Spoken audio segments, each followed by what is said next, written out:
Morning going a little mildly. That led me into it was good. good good morning. So good to see you. And let me start by saying you don't look like Jackie. No, little different. Just a smidge different. For those that were expecting Jackie, so was I. Uh, so you're 50 minutes ago. you're not alone.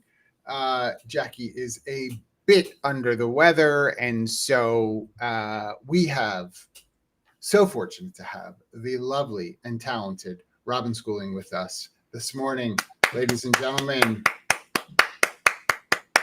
Because really, there's nobody better to talk about predictions with than you, because you and I have been around since God was a child and can talk about all the predictions that we've made that did not come true, or That's right.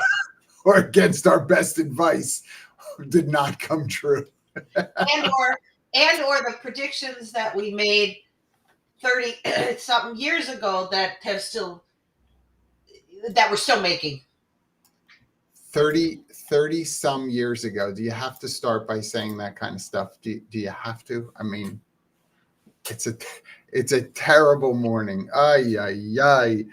Good morning to everybody out there. So sorry to be a minute or two late. I know this is going to come as a New Year shock, and I should start with this prediction as well. Restream will continue to be the bane of mine and Jackie's existence as long as this platform exists. Just always something. Today, I was told I was not someone of importance to be able to log into the system, though I did check my credit card and they thought I was important enough to charge me again this month for the privilege of accessing their system. So I make the cut on the billing side, just not the access side. So very exciting. And so Restream, if you're listening, I do loathe you most Thursday mornings. So thanks so much. You're going to just cut us off in the middle of this session. Guess Jamie's got it right. Restream is morning heartburn every time. I have to tell you, from before we jump into all this, Adobe gave me issues this morning. Outlook gave me issues this morning. My printers would not work this morning. I restarted. Don't somebody at me. I restarted twice. I know that whole technique.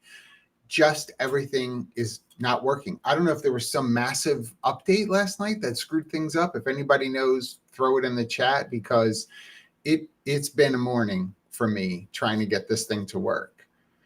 I don't even know, other than turning it on for this show. Robin, did you try to do anything yet this morning? Yeah, I had no problems. So maybe it's you.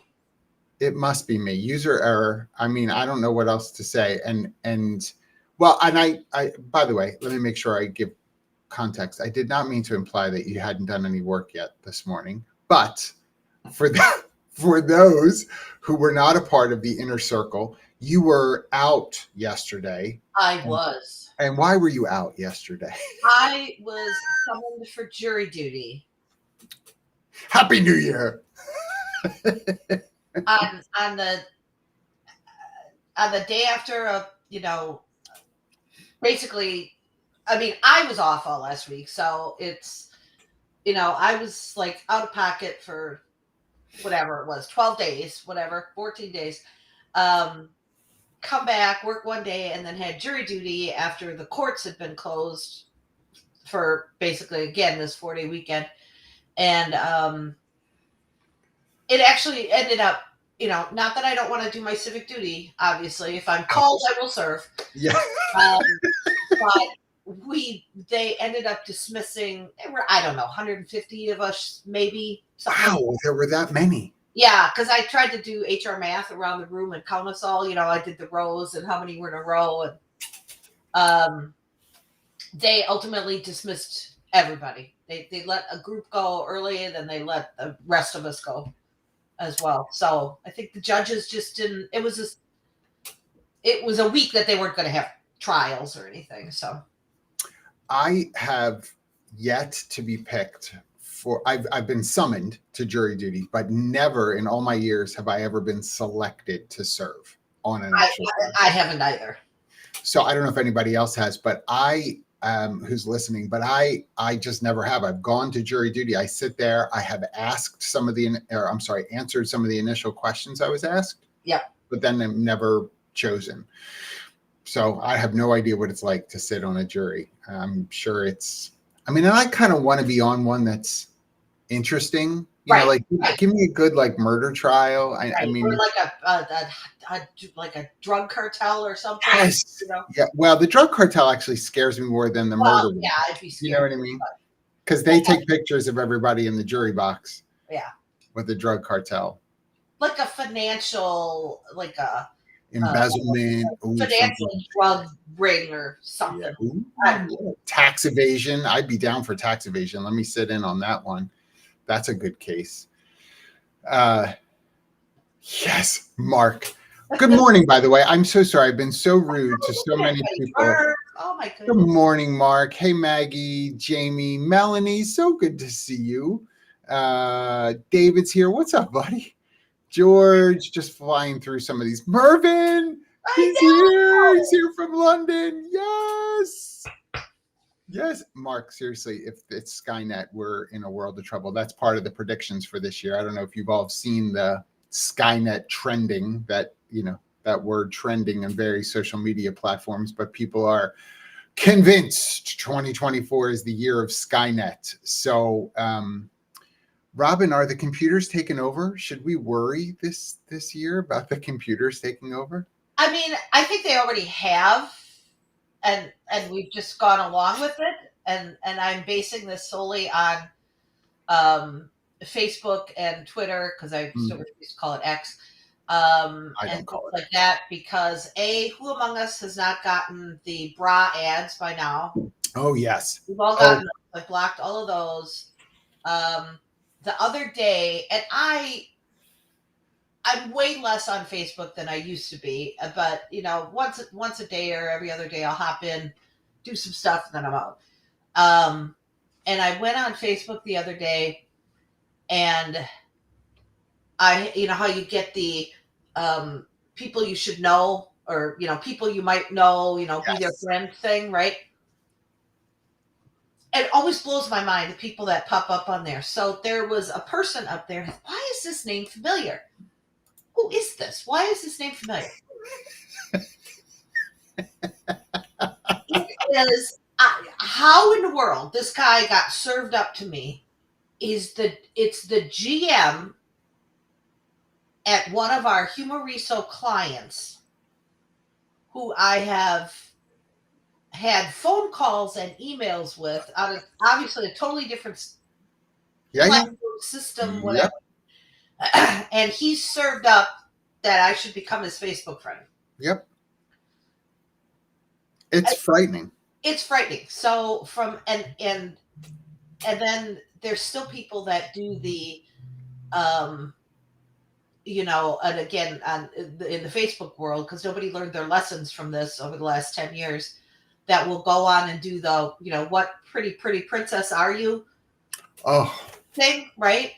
And so whenever I see those, I'm just like, you are a smart, intelligent person in your life, and you're feeding this crap to Facebook and these third parties. Have you learned nothing? And I know you're the pink pretty princess, but like, why? It's like, it's the Cosmo quiz, right? For those of you that are old enough to remember the Cosmo quiz, I don't even know if they still do it, because honestly, who buys magazines anymore? Right. Yeah. But the Cosmo quiz, when that's online, like, and you're doing it on Facebook and that sort of stuff, it's, first of all, so many passwords are connected to the answers that you put into these questions. And so someone overseas somewhere is mining that information and trying to figure out how to break into your, so when you say, I have no idea how they got in, they hacked my Facebook account. Yeah. Well, what is your pet's name? Like when you answer that stuff, it's, where city were you born in? Oh, Yeah. Right. Like, it's just amazing to me that people answer that stuff. But you are so right. it is amazing how many clients or people who worked at former clients Yes. are recommended friends for me on Facebook. Yes. And there's no, because it is always fascinating to me. And there are times where I will specifically go and look at the profile because I know who the person is, but I want to see, are there other friends that we have in Yeah. common? Yeah. I can't tell you. There are times where there's zero friends. We Yeah. have no friends in common. Yeah. So how could it possibly know that this person would in some way, shape, or form be connected to me? It has to be reading something somewhere, whether it's HubSpot or Adobe or Microsoft or something somewhere is giving it this information to make these connections, because Facebook is not smart enough to Yeah. do this on its own, right? Yeah. So the idea of is Skynet taking over for this year? This year, you're right. Like in some ways, the automation of stuff like that already has. We see Yeah. this kind of target marketing going on for how many years now, right? Yeah. You go on Amazon and search for something, and all of a sudden, it's like every advertisement on the right-hand side is Yep. what you were looking for. And every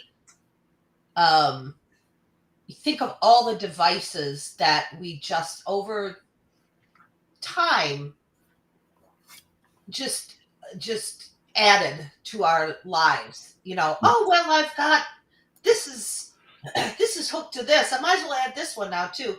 And all of a sudden, your whole house is filled with Alexas and Yes. and toasters with smart toasters and stuff, and they're all listening to each other and listening to you. And your refrigerator may kill you this year. Everyone, that's the first prediction. You may die by refrigerator. That's not a great way to go. No. And I love George. Those of you who put that copy and paste, it doesn't actually work. Like I love him.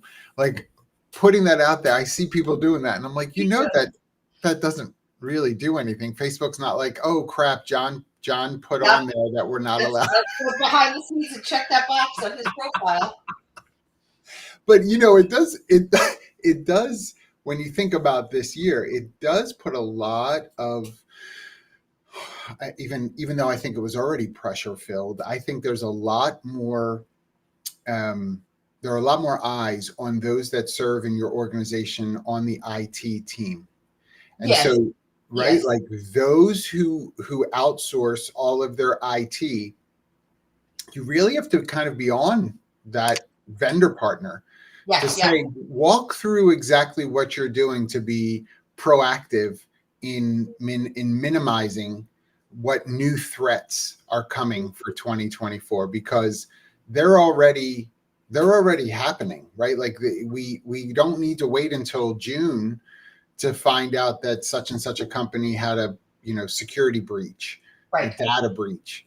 And it really, I think those of you who have external IT support structures, I would have a regular cadence with them this quarter to say, give us the scoop on what you're doing to keep us protected. What are the new threats that are out there? What kind of phishing scams are you seeing? How can we inform our staff about what's going on here? Not just when something happens and respond.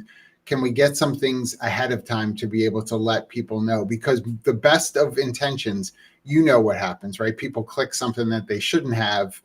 And maybe if they had been kind of told in advance that something is out there, this new threat is being sent around, don't click. That might have been helpful. Yeah. I mean, I don't know if I've not been, I hate to say it, like I've not been the person to click something that I shouldn't have yet. But it can happen. It can happen to anybody, really. It really can. I had a friend who got fired from their job because of clicking something in an email that caused an issue. Oy. And I mean, that's kind of strong, right? Yes. And I don't know if more of that'll happen this year, but I do think that companies have to be liability minded when they look at how they're putting things together as far as tech is concerned. I know Jamie, being somebody who's in watching us today, like he's someone who sits in a technology capacity. He and a lot of his, fellow professionals, I think this year there's a lot more eyes on what you're doing and why it's the way that it is. Mm-hmm.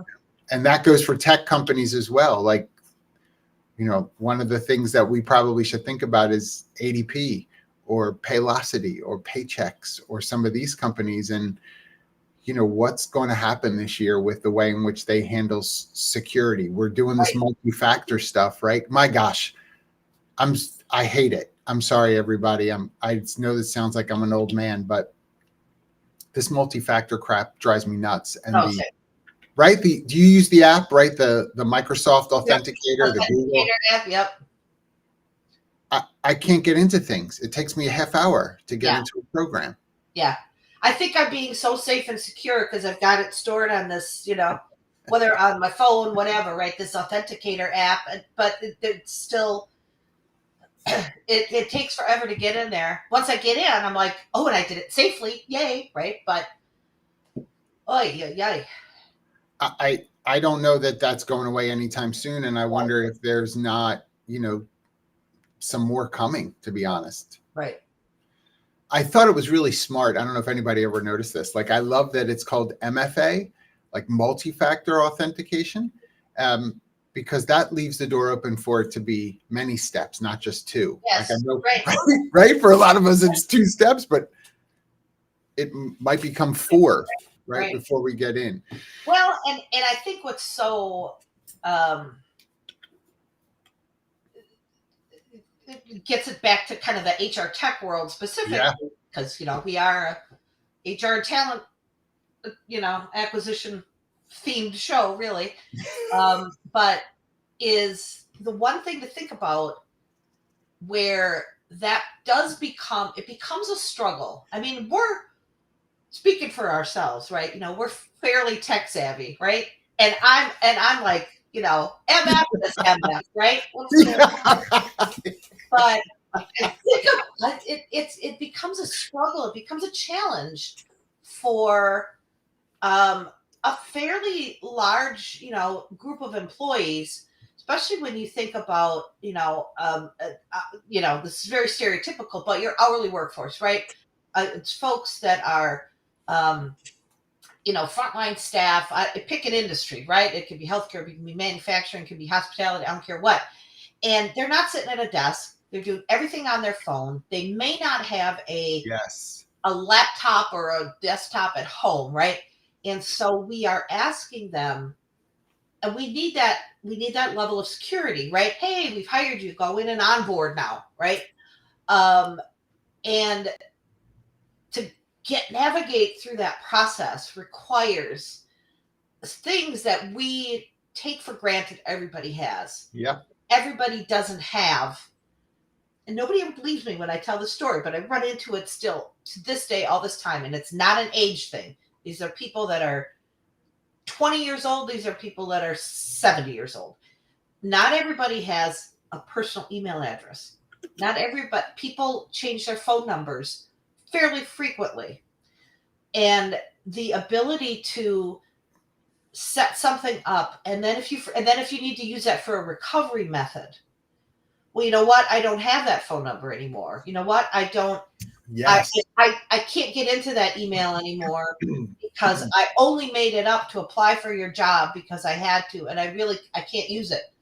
And so now you've sent everything to me to onboard to that email address that I can't access and really doesn't exist. Yeah. Or my cousin's email address because I don't have it, but I'm using theirs. Right. And now we're in a fight and she's not telling me that I'm getting emails. Yes. And now we're in a fight. Because I saw him with my woman and this That's is right. Talking Christmas and Grandma's house and still mad at her. I'm so mad. Oh my gosh. But it is true. And I think that there are again, we really want to be thoughtful about so many of you who listen to the show, like come from a variety of different backgrounds as far as industry is concerned. Not everything is like a white collar career, right? You do in blue collar world, in manufacturing and distribution, in restaurant, in hotel and hospitality, retail, you have folks that don't have email addresses or don't Exactly. access things in the same way that you think everybody else does. I appreciate the fact that if you have an iPhone, you have an iCloud email address, or if you have a Samsung, you have a Gmail address. I appreciate that. I know you have to have that in order to set up the phone, but just because you set it up initially to get your phone working doesn't mean you ever look at it Right. or that there's anything connected to it that's Right. really active. And bear in mind, by the way, not iCloud, but Gmail and Yahoo, those kinds of things, they do have scrubs that they do to get rid of email addresses that have been what they deem to be inactive. So if you're not really using that email address for months, they deactivate it. Yes. Because nothing is happening there. So that's a real thing for those of you who have software products that are integrated with email addresses or phone numbers that are personal devices. Yes. Right? Because many companies don't give out cell phones to people that work there. They just use whatever mobile number that they have for part of the authentication. You're downloading an authenticator app on your personal phone for a business account. Well, what do you want them to do? Not everybody's going to wants to walk around, quite frankly, with two phones. My prediction for this year is you're just going to see more people complain about the two phone lifestyle that some people are living. I've got people I know who have a business phone and a personal phone, and they hate it because they're chained to one device or the other all day long. Yep. I don't see that being how people want to do it. And if you're a candidate and you have to use your mobile phone, like, are you really a company that can handle the fact that your candidates are going to be dealing with everything through their Samsung or iPhone or whatever they're on? If you're not ready for that, still, you experience this right on the talent acquisition side. You see what people are going through, and I don't know what you think is going to change though for that this year. Do you think that there'll be a movement towards even more mobility in a lot of these systems, or do you think we're as mobile as we're going to be? I mean, I think we are at the correct stage of mobility right now. I don't know what else can necessarily be done. But I think let's dive into the predictions, though, shall we? Because this leads right into what I was thinking about. And this is a really interesting thought. This is not an original thought to me. This was not my prediction, but I have been mulling it over since I had this conversation in December or so. And so we had, I do Drive Through HR, which is a podcast, and I had Rhea Moss on from iSims in December, who is fantastic, and she's their global head of workforce customer insights, and so she's like the big data person. And this was her. She kind of did this as a throwaway comment, and I've been just dwelling on it for a month now.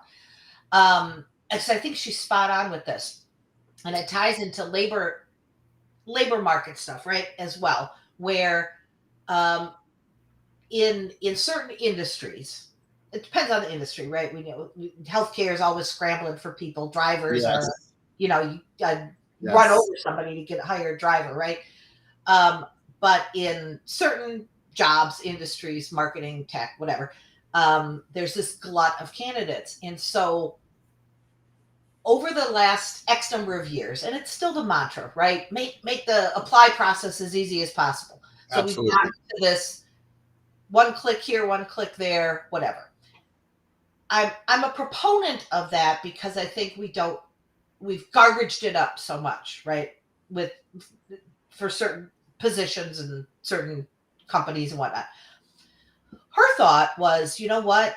We are and as we've laid off recruiters in a lot of industries. Droves. But there's still, think of, I'm going to pretend I'm a, giant distribution center, let's say, right? So I've still got to hire I'm a high turnover industry. I'm growing. I've got to hire drivers. I've got to hire warehouse workers, whatever it is.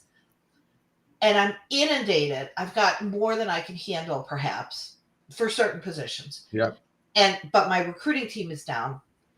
I've made this application process so easy. Click here, boom, we're got a chat bot, we're gonna schedule you, boom, boom, boom. Her thought, which is just I agree with it so much, is we're gonna see this trend towards some of these organizations going back and adding in more steps again. Mm-hmm. Steps that they removed. Interesting. Yeah. Going to come back and add in because it is one way to bring down that applicant pool that they can't contend with. Where, oh my gosh, I don't have the time to work through 1,000 applications to hire one person. Yes. So I'm going to go back and add in and I can automate it now. So maybe that's, maybe it's a little easier. Okay, here, you've moved to this stage. Now you're going to get an assessment. Oh, you've moved to this stage. Now you're going to do XYZ. Oh, write an essay of why you really want to work here. And it adds all of those things back in that we've, over the years, taken out.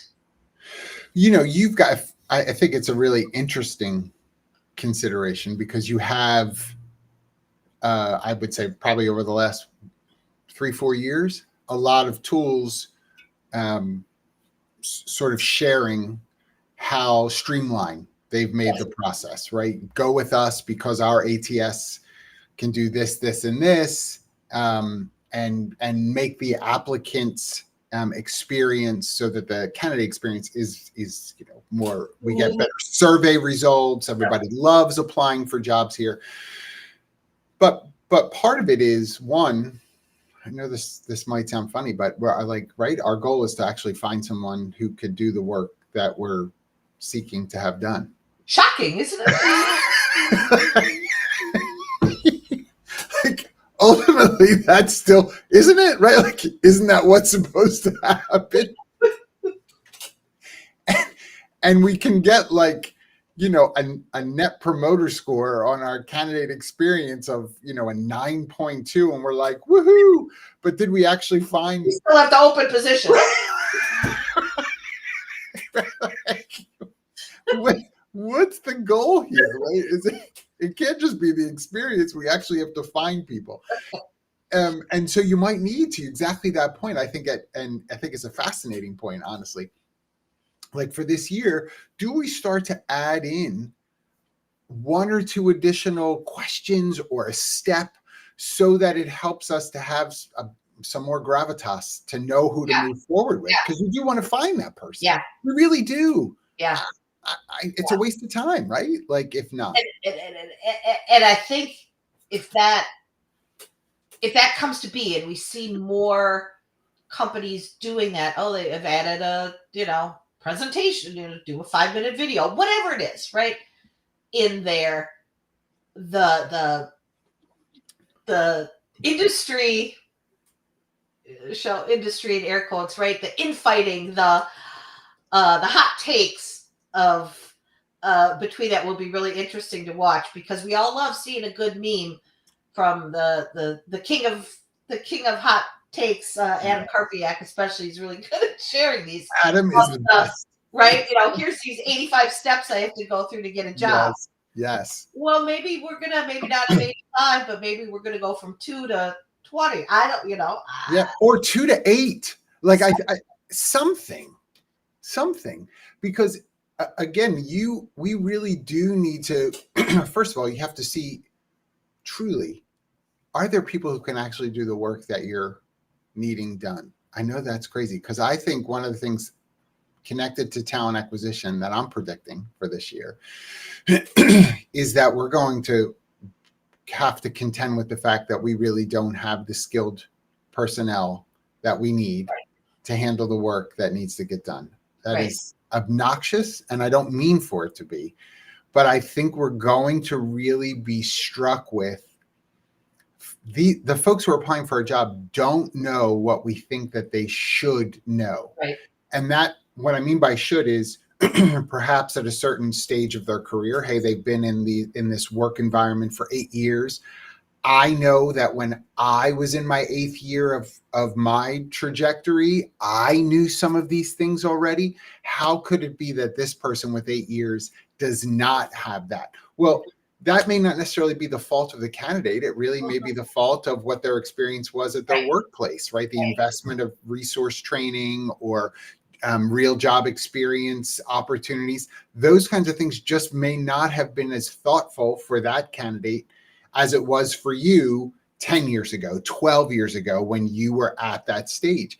And I think we've got to be ready for that, meaning what are we going to do to be proactive in training people up when they get to us, as opposed to waiting for them to just magically apply and have all this experience or this skill training.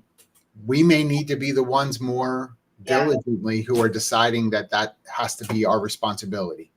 And I think a factor in that, that we've been talking about now for 3 years, almost 4 years, right? Since the, pandemic year, is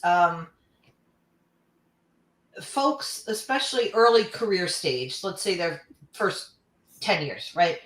Have spent their formative years at work in either a hybrid, remote, certainly a very different work experience than had come before, and for many.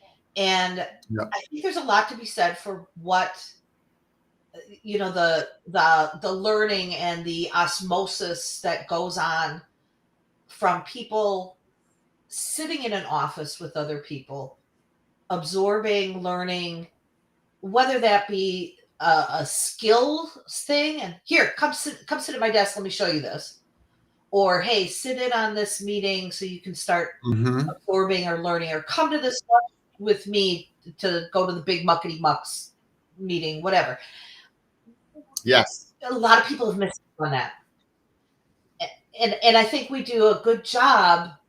I mean, I could say we, because we've both been working remotely for a long time, and now together, many companies have done a good job of replicating that or overcoming that virtually, right? Now, hey, let's hop on, let's do a think session, let's whatever, right?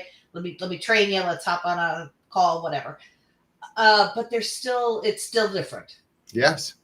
And we're going to have pushback on this. And I think, again, we're another prediction, I think connected to that is some of this is going to be born out of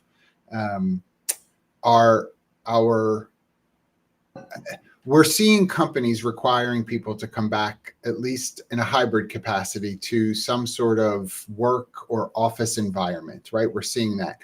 And I think what we're going to contend with more directly this year is not only because the sense of, Big Brother wants me in the office so they can keep me down and watch what I'm doing. And I understand that there are some companies doing that. I'm not ignorant of that.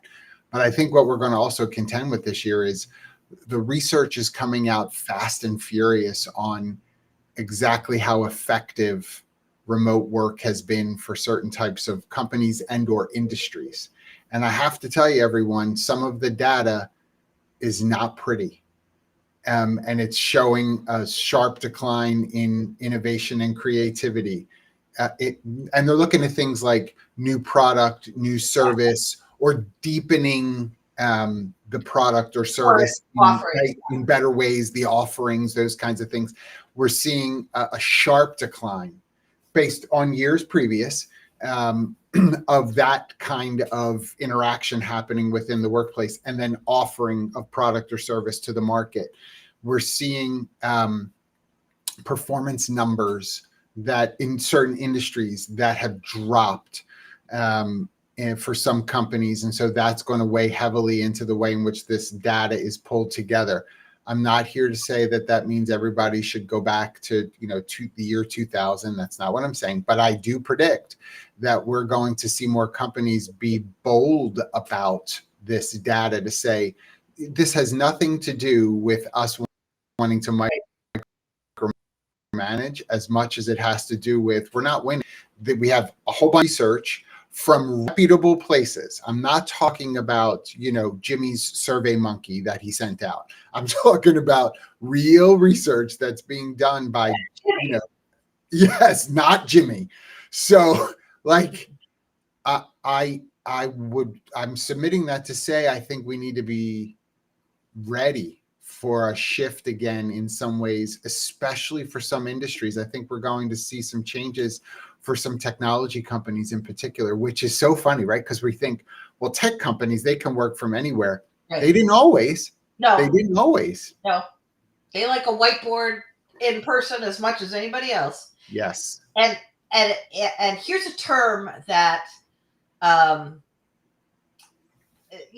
the big firms, right? Everybody, I mean, we immersed ourselves into what everybody's saying is coming, right? But Gartner used this term, and here's a term that struck with me because I thought this is really a good way of putting it. So Gartner, when they were talking about what they see on the horizon over the next several years, called it a factor that employers will be looking at in 2024 is what they're calling the cost of work, air quotes, cost of work crisis. Yeah. And that is companies realizing that as they've, over these last several years, had employees working remotely or hybrid or whatever, the employees experience what it's like to work without these costs, right? Financial, time, energy. How long does it take me to commute to work? What am I spending on gas? What's yes. I gotta put my dog in doggy daycare, whatever it might be. And employees have kind of forgotten about, they haven't, but all of a sudden they're called back to the office. And then it's like, what do you mean? I've got to pay, I've got to go fill out my tank now once every 3 weeks. And so employers can be mindful of that and should get out ahead of that and think about how that impacts their benefits package, for example, right? And to specifically call out, okay, we're calling everybody back to the office, whether it be full-time back to the office, hybrid, whatever. Right, or hybrid, right. So we're going to maybe look at some caregiving benefits that we never had before, or something for housing, or commuter benefits that you're not offering. Yes. Bring your pets to work so you don't have to put Milo at doggy daycare, whatever it may be. So yeah, it's a way to be proactive for employers, is to call that out and think about it. Yeah.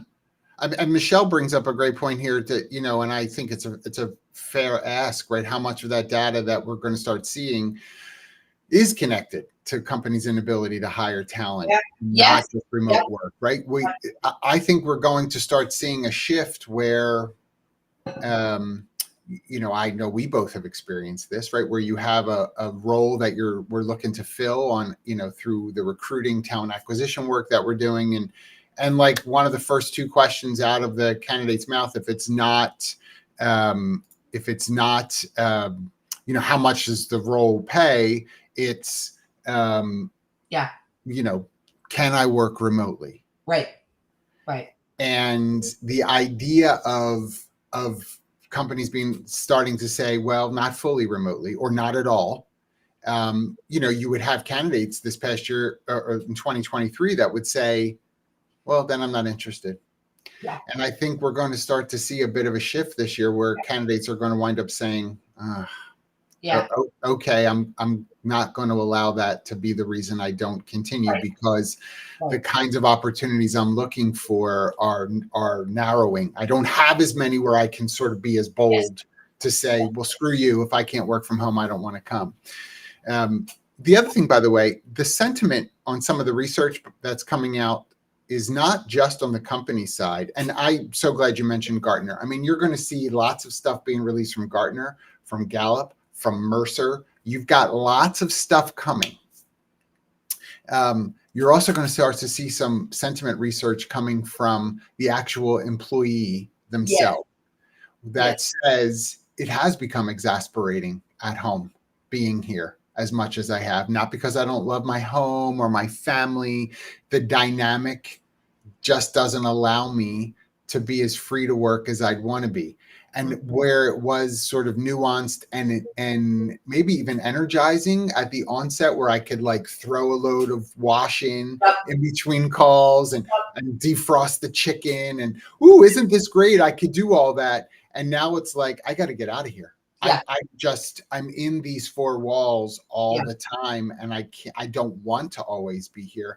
Yeah. It is starting to affect me mentally, emotionally. It's affecting my creativity. It's affecting my drive.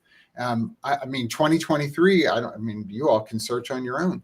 The amount of individuals who've sought out some level of therapy, and that even means online, just having some chats with people because they feel disconnected. I'm going to tell you this year, we're going to start to see some individuals make different choices for themselves, even if the company would allow hybrid or some of that, where you'll have someone say, no, if I can come into an office every day, I'm okay to do that. Or if I can come to a work site 4 days a week, I would like to do that. Right. That I think you're going to start to see happening a bit more as well. And I think the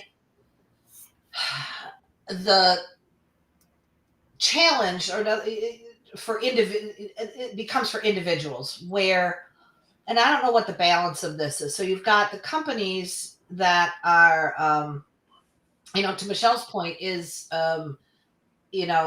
companies that have had an inability to perhaps hire the talent that they need, very specific roles, especially, right? Yes. Being able to hire remote. Let's set up in 15 states. Pain as that is, but we can hire in 15 states, right? Yep. It has allowed companies to get who they need without those constraints. That has been wonderful. That has been freeing from the company standpoint. Many have benefited from that and could never tell you they haven't.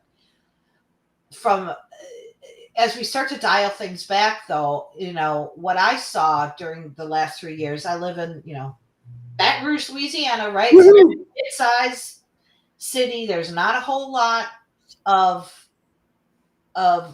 job opportunities really across the state, to be quite frank, for HR professionals, especially at certain levels. And so, I mean, we less than 4 million people in the state. We don't have any Fortune 500s. I mean, we're, right. Unless you work for the government or, oil and gas, whatever. And so a lot of peers and colleagues and HR professionals I know, and I'm speaking specifically HR, but this is across the spectrum of people. Sure. Over the last couple of years, were able to take jobs that they never could have gotten pre-pandemic because the world opened up for them. They could stay living where they wanted to. And I saw more people living here in Baton Rouge all of a sudden working for US-based or global companies, whereas before everything was so confined. Is there I need an HR job. What's open in town? Type of thing. No more. It exploded. Absolutely. Now it's dialing back. And so I have a friend, a local HR friend, who is in job hunt mode due to a riff, and is finding it. I mean, he can't find anything. Yeah. Because the remote ones that are, 2,000 people apply for it, because that's what everybody wants. But locally, there's nothing. Yep. And so it's. I think you're going to see people being stuck in. Yes.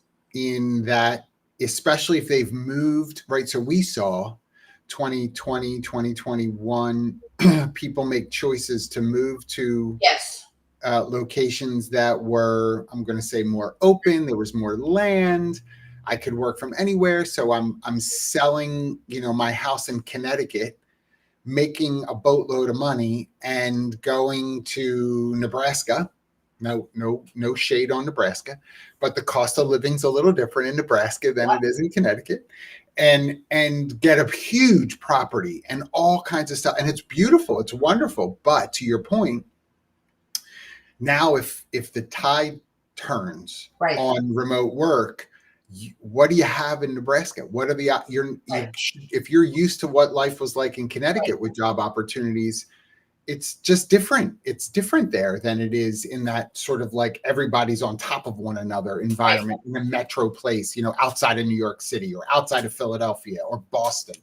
Like everybody's packed in. And if you don't, by the way, y'all, if you don't have a frame of reference of what life is like in that kind of world of the Northeast, like you can walk for 10 blocks and pass, 25,000 people in easily because of where people live, office buildings, this, that, like it's that densely populated, right? So if I get why people wanted to go and live somewhere else during the pandemic and the post-pandemic years, but it might be shifting to your point, right? That you're going to have to look in the local labor market.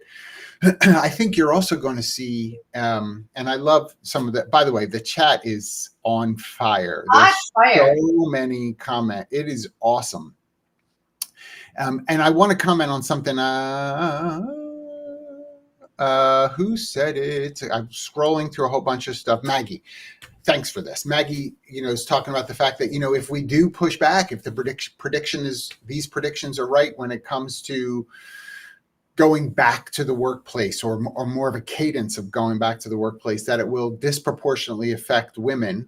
And let me just say this, that's always been the case, right? Research has always shown that pre-pandemic, because we still have very, I'll say stereotyped roles within the family unit, where if a kid's sick, if there's a parent-teacher conference, if there's a school play, if there's daycare responsibilities, typically the percentage leans towards, so let's say the female or the woman in the relationship than the male. We see that in sales, you see that in operations. It's not about even one type of work. It leans in across the board. So exactly, Maggie, to that point, you are right. Like companies need to get ready. And Robin, I think your point about like, can we be creative in benefits? Listen, y'all, I'm going to this isn't a prediction. This is maybe more of a recommendation. If you're still in a work site facility that has a hybrid nature to it, or you've enabled a lot more remote work or hot desking, all these things where literally space is less used because the per person square footage is now different. Take part of your space and create your own daycare. Take part of your space, create your own daycare program, hire somebody to handle that Monday through Friday. Let that be a benefit of working there, because that space is still space you're paying for in your rent, right? Or lease or whatever it is that you've got going on. Or if you own it, you're still paying tax on the square footage. It's not like they're giving you a break. Those moratoriums on increases and that sort of stuff in most jurisdictions are over. There's no more kind of COVID opportunity to keep things at a cheaper rate. It's over. So if you're paying for it anyway, think creatively about how to answer some of the problems that may come up, or different commuter type benefits, or splitting shifts, what kind of work can be done when, and that sort of stuff. We're just speaking generally. You'd have to be very specific. And I think, and this is the biggest ask. This has been an ask for decades. This is not just an ask coming out of the pandemic. And that is to really dive into what does it mean to offer workplace flexibility. Yeah. And it's, again, that sort of concept and the way we think about it has changed over these last few years, right? Hybrid, remote, whatever. But again, that's all. Flexibility, workplace flexibility is often viewed through this very privileged, yes, white collar, lens. Yes. I have for years and years and years had the ability. I'm going to stop at the doctor on my way into, for an appointment, and I'll be there at 8:30 instead of 8. Right? Yep. I've been privileged to always have a job where I could do that. Yes. My staff that I supported at various organizations, though, never had that opportunity. Did not have They're not there at 8 o'clock on the dot. They get an attendance point. That's right. They get points. Yep. And that concept of flexibility and what people ask and need and want, and how we can make this more palatable and human and better for the business, is to think about extending that flexibility across the workforce. And what does that mean? Yeah. I understand why organizations have attendance point systems. I get it. There are industries, there are jobs where I can't shut down the manufacturing line because, so Bob's got to be here on time to replace. Absolutely. I get it. Yep.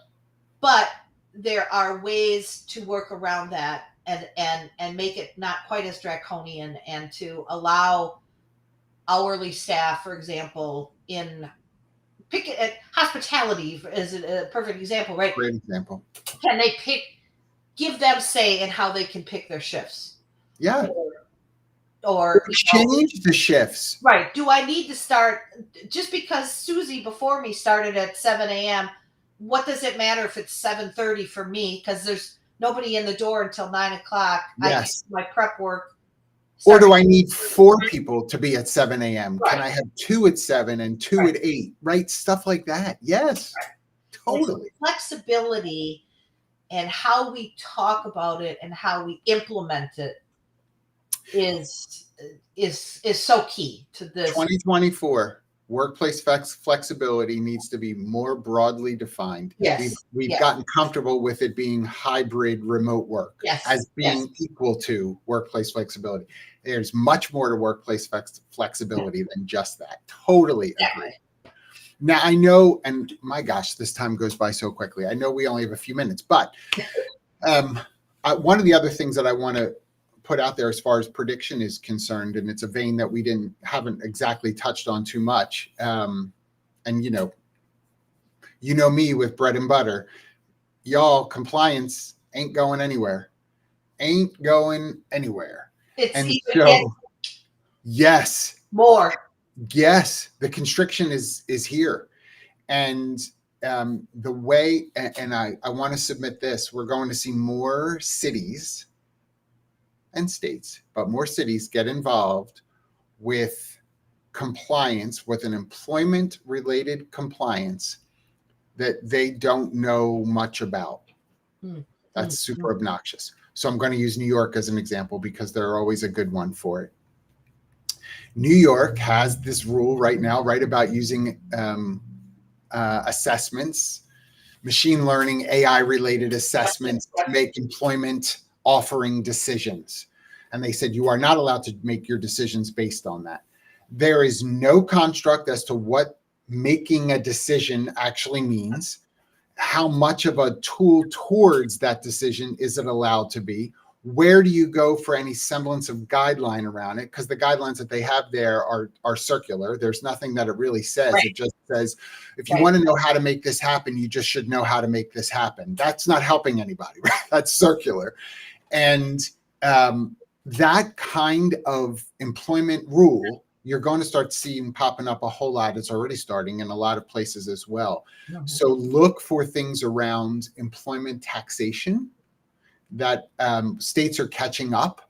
And so, I just was talking about this yesterday with somebody. New Jersey has filed a lawsuit against the state of New Jersey, has filed a lawsuit against the state of New York, claiming direct knowledge of employees that are being counted as New York employees when they're actually working from home in New Jersey, and they're keeping tax money for too long, because what it requires then is the individual to then, when they file their taxes, to get the refund from New York to apply to New Jersey, because reciprocity is dried up in a lot of places. I know people still think that's still out there. A lot of reciprocity is dried up between states because of this. They want their cash sooner. Yeah. So now you have states filing lawsuits against one another. That's going to come back to the employer. So if you're involved at the leadership level with your organization, be really thorough when it comes to employment-related taxation. More of that compliance is going to be coming down, and the fines and penalties connected to it. And I think another piece of that in terms of locales, cities especially, enacting employment-related legislation, I think where we're also going to see that, at least the groundwork laid, not necessarily becoming live in 2024, but you think of blue cities and red states, yep, that are not getting the satisfaction, that the workers' protections that they feel they need, and so they will enact their own. Yeah. So Austin, Texas, pay attention. Perfect example. Yeah. Yeah. So pay attention. Like that's all of, you're totally right. That stuff is going to continue to happen, and you're going to see a lot more compliance coming as a result of, believe it or not, an anti-union push. Remember, the unions kind of the PR right now is because they're protecting workers. We got away from it for a number of years because there was enough employment law that was protecting workers. We didn't need to have, which was under 7% of employees in the United States were involved in a union. We're still not that, it hasn't grown that much, believe it or not, but a lot more news about it. Well, that news is going to make lawmakers feel like they need to do something to help employment law be more. And the SEIU is the big one, the Service Employees Union. Yep. Is the big one to watch in terms of new activity. Absolutely. I feel like Michael Vandervoort shouting out. We're giving a little plug for Michael. But I think that's always been the one where there's the chance for growth has been, I think it still is. There's a lot coming for this year. There is. Don't read everything believing it to be the truth, by the way. If you think that, act your wage is a real epidemic across this country, stop reading that article. It's not. Right? If it was like the whole quiet quitting thing. Give me a break. Like, be careful about the trendy things and really look for things that have a strong foundation rather than just a kitschy name. So you are awesome. First of all, you're a hero for jumping in for our friend Jackie. So thank you for doing this. I didn't give a little work human shout out. Thanks. I brought my Saints coffee mug because we're still in it. You're still in it. Worst team still in. Not only do we have to win, but other weird crap has to happen this week. I mean, listen, the Eagles are still in it, and they're falling apart in front of us. So I have no idea what's happening there. But thank you all so much for joining us today. It was great to chat with you, and we'll be back next week. Hopefully, Jackie will be here as well and probably talk a little bit more about some of these things as well. So have a great day, everybody. Cheers. Clink. Bye.